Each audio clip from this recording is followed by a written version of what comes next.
welcome back. You're watching The Globe on SABC's news channel.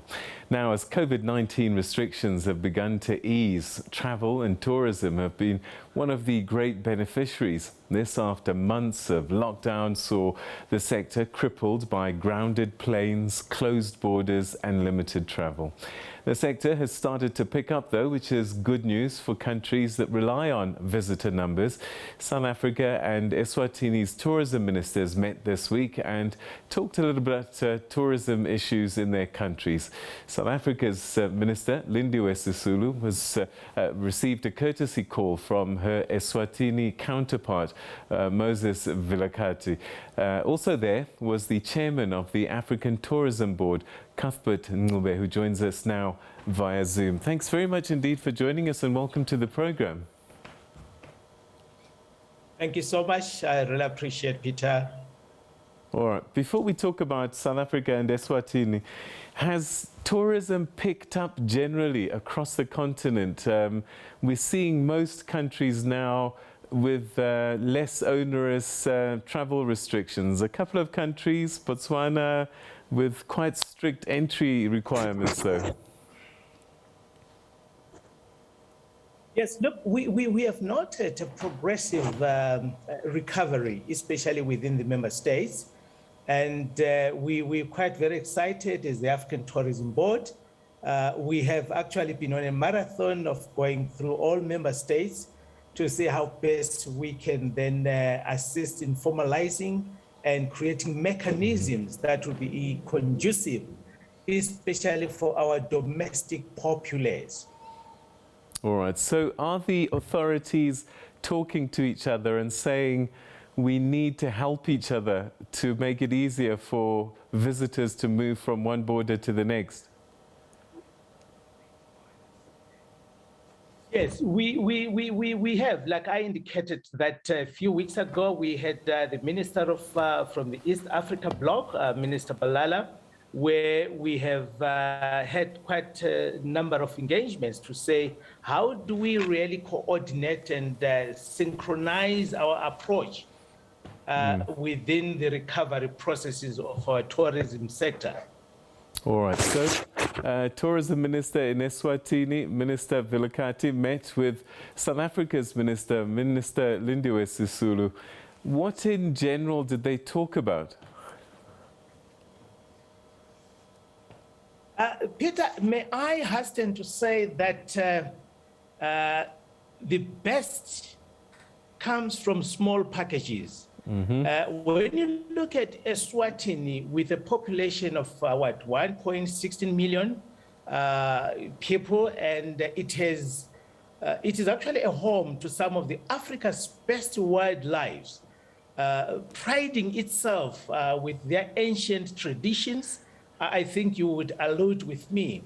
And that's the only country, by the way, in the continent, and is one of the world's last remaining absolute monarchies who is still taking care of the populace. And when you look at the Eswatini, it's based on the western part of South Africa, where they share quite a number of flora and fauna within the tourism space, complementing one another. So the visit by the Minister Vilakati, which was very essential to say, as a bloc, especially within the Southern Africa, how do we group together?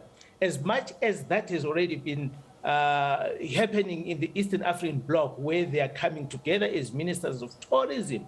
So we are saying, let us now start indulging ourselves and get ready for this great recovery, as we believe that 2022 presents itself as one of the best years, actually, after the pandemic, where tourism has to be capitalized as one of the driving tools that will assist us in activating our economies. So the two ministers came together, they had robust discussions on how do we move forward as a bloc. And by the way, that will engage already the discussions that we deliberated, is to say, how do we as a bloc when you look at Eswatini, when you look at Lesotho, when you look at Mozambique, when you look at South Africa, when you look at Zambia, when you look at Zimbabwe, when you look at how best can we regroup together so that we start, when we are promoting, as we are reshaping our tourism sector, how do we promote our sector in a holistic way and move away from segmentation, where each and every member state does as what they please. And as I've indicated, that Eswatini prides itself with its rich historical activities that are actually being celebrated almost 3-4 times a year. And we are looking at the Marula Festival that will be taking place next month. And we are saying, whenever there is an event in Eswatini, we expect our minister, Honorable Minister Sisulu, to be part of it, so that we can then start promoting in a robust and in an inclusive approach, so that Africa then starts benefiting from its domestic products. All right, you talk about domestic products. I'm just curious about the kind of tourism that's taking place between South Africa and Eswatini. Sometimes we have these issues of balance of trade, where one country gets all the tourists and all the forex and another not so much. What's the situation with South Africa and Eswatini? Prior to the pandemic, Eswatini received about 1.277 million visitors, and Eswatini almost 220,000 of which came directly from South Africa. This influx is accompanied by a growing international audience driven by its ecotourism offerings and cultural acclaimed status. So when you look at those dynamics in those figures, that almost 814,000, those were direct visitors that came from South Africa. So tourism remains a key driver of South Africa's national economy and contributes towards job creation. So there is quite a lot of commonality between the two nations, Eswatini, and pandemic has afforded us to start appreciating and breaking the borders that has separated us as neighbors, that has separated us as member states. So South Africa and Eswatini, they are leading to say, how do we then demonstrate to the SADC community that this needs to be done? And with the African Tourism Board, where we stand in between in cementing our member states, we are saying, driven by our objective of bringing all the African nations, member states together, so that we then approach the tourism economies in a holistic way, whereby when I promote South Africa, I need to be able to promote the neighboring countries, because ultimately, I mean, yesterday, Minister Vilakati indicated that he had a block of visitors who are preparing to come to SA. When they come to SA, they are looking at going to Eswatini for 2 days.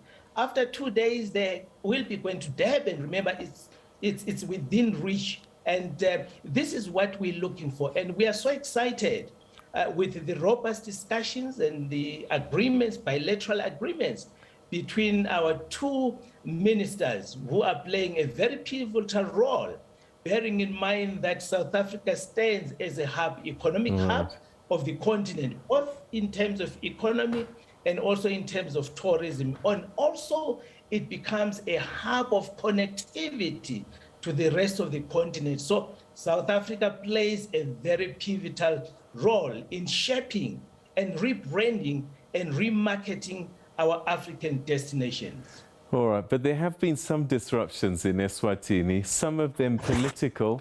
You talked about the absolute monarchy. We saw people being put upon by the authorities there. How has those kinds of images affected tourism?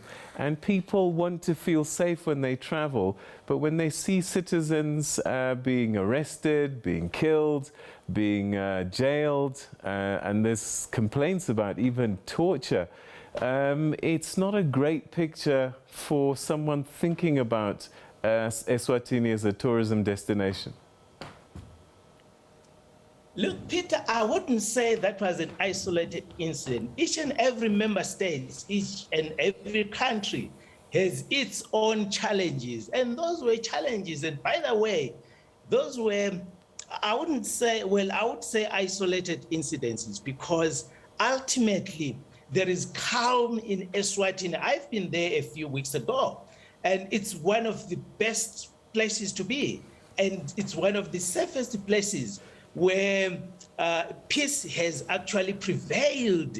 You will have elements that will disrupt some of the activities and some of the efforts, and we need to start to appreciate, as I indicated to you, that it's one of the countries that still preserves its Africanisms. So we need to start to appreciate, and of course, let's look on the positive side. Let's always look on the brighter side.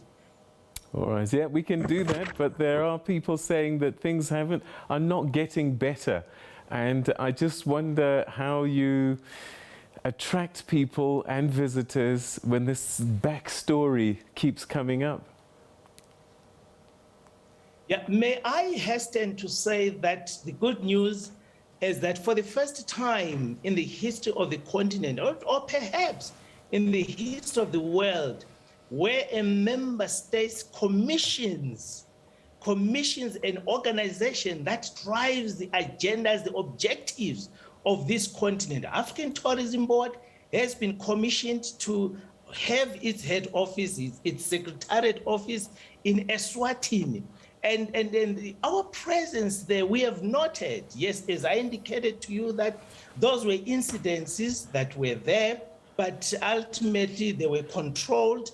And I am glad that calmness has actually prevailed.